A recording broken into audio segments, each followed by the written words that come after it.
Cristiano Ronaldo পর্তুগালের হয়ে 221 ম্যাচে করেছেন 138 গোল। আন্তর্জাতিক ফুটবলে যা একই সঙ্গে সবচেয়ে বেশি ম্যাচ খেলা ও সবচেয়ে বেশি গোল করার রেকর্ড। এর সুবাদে গিনেস বুকে জায়গা করে নিয়েছেন সর্বকালের অন্যতম সেরা এই ফুটবলার। রজার ফেদেরার সবচেয়ে বেশি 237 সপ্তাহ ছেলেদের টেনিস র্যাঙ্কিং এর শীর্ষে থাকা প্রথম পুরুষ খেলোয়াড় হিসেবে 20 গ্র্যান্ড স্ল্যাম জয়, সবচেয়ে বেশি 369 গ্র্যান্ড স্ল্যাম ম্যাচ জয়, টানা 23 বার গ্র্যান্ড স্ল্যামের সেমিফাইনালে এবং টানা 36 বার কোয়ার্টার ফাইনালে নাম লেখানো, ছেলেদের এককে প্রথম খেলোয়াড় হিসেবে 10টি গ্র্যান্ড স্ল্যাম শিরোপা ধরে রাখা, এমন অভাবনীয় নজির গড়ে 30 বার গিনেস ওয়ার্ল্ড রেকর্ডসে জায়গা করে নিয়েছেন সুইস কিংবদন্তি টাইগার উডস।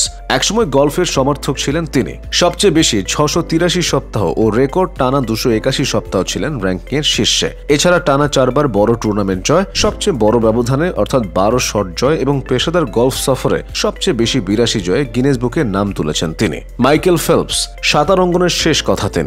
অলিম্পিকে জিতেছেন রেকর্ড 28টি পদক, এর মধ্যে 23টি সোনা। অলিম্পিকে এককভাবে সাঁতারে জিতেছেন সর্বোচ্চ 13টি সোনা। 2001 থেকে 9 সালের মধ্যে সাঁতারে গড়েছেন 39টি বিশ্ব রেকর্ড। এমন একজনের নাম গিনেস বুকে না উঠে পারে?